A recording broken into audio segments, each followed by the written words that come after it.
Let me show you how I make my beef short ribs recipe in the oven, and I'll also share how to do it in a slow cooker.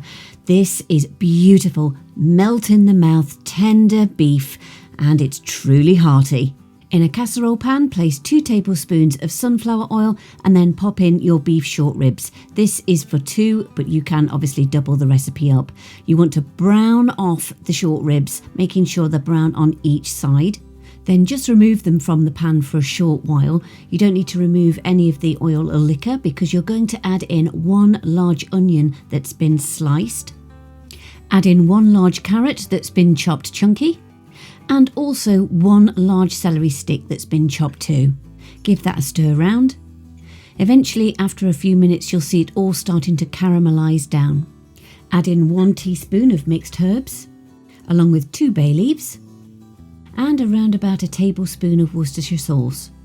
Also add in a teaspoon of mustard and give it a stir around to combine. Then pop those beef short ribs back in again. Add in 250 ml of stout, or even red wine is rather nice. Add in a tablespoon of sugar. This just helps to balance all the flavours out. And then it simply is a case of putting it in the oven for around about 2 hours on 140 degrees centigrade fan, or you can put it in a slow cooker for 4 hours on low.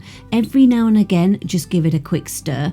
Then around about half an hour before it's finished cooking, you want to thicken it, and so you want to add in a tablespoon of corn flour and then just take some of the liquor from the cooking pot, around about a couple of ladlefuls usually does. And then what you want to do is just sort of mix that round, make sure it's all smooth, and then you're going to pop that back into the casserole and just let it cook for a further half an hour. This just helps to get it nice and thick.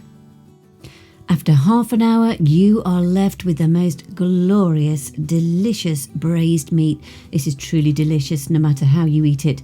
And if you want the full recipe, you know where to go, cookingwithemily.co.uk.